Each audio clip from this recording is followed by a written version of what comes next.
Welcome back to DSI. It's time to recap some of the other sports we saw this week.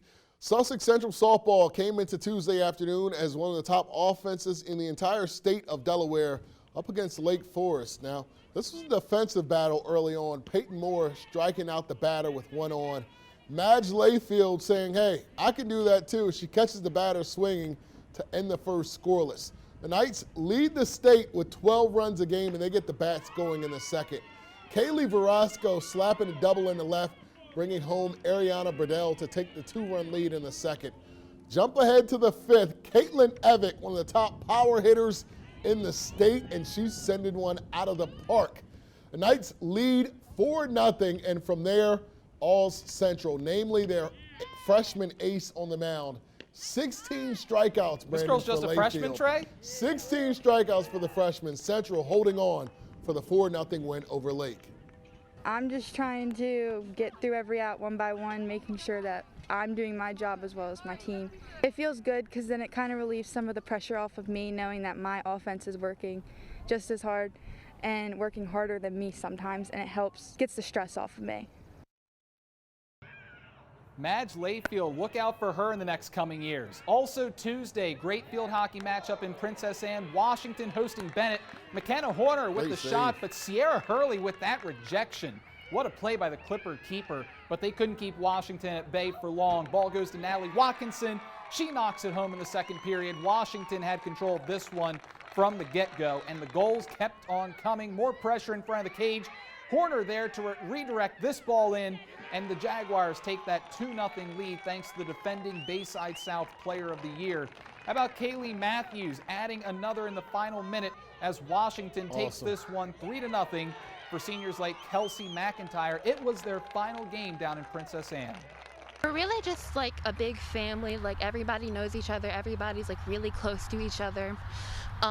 Like we're just really good friends on the field and off the field, and it keeps it the same throughout the season and the year.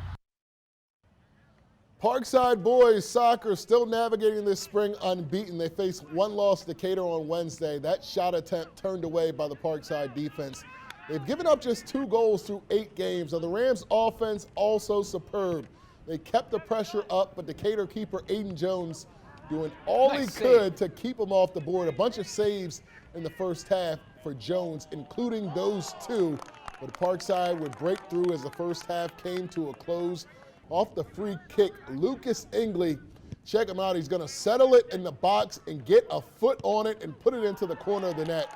Froze the keeper there. The Rams lead 1-0 3 minutes before the half. Now less than 2 minutes later, Parkside striking again. Beautiful pass from Jordan Laws to Brady Mancha, and he's going to put it in. The Rams roll 4-0 the final. They are now 9-0 on this spring season. Can't say I'm too surprised that Parkside's 9-0 so far this year, Trey. They were a juggernaut last year, too. Absolutely. And let's move on now. Yesterday, Cape baseball sitting at 4-0, hosting Lake. Vikings already up 3 to start the second inning, and they start adding on. Josh Reinhold going to send that one up the middle, brings home Justin Marsh home from third. Then in the fourth, Hunter Rock steps up to the plate, knocks that ball deep to left field, and it's going to be misplayed out there in the outfield. Whoa, back up. Rock going to get all the way to third. He dives in, but then he sees that he's got a clear path to home plate. He makes it all the way to home on this play, and inside the Parker, Cape plates 4 in the fourth. They take the 10-1 lead. Then the fifth, Vikings look to put this one away. Justin Marsh finding the gap, brings around the winning run from third. So good. Cape goes up by 10. They win 13-3. Cape moves to 5-0 for the first time since 2018. By the way, they won the state championship. It's a weird year because we only had 2 guys coming back this year with varsity experience. So we weren't really sure what to expect, but we knew we had some young guys ready to play and step in and get it done. We've been working so hard this offseason because of last year, and the whole season got canceled. We had a really good chance to make the state championship. But this year, we're like really hungry, and we're determined to win it this year.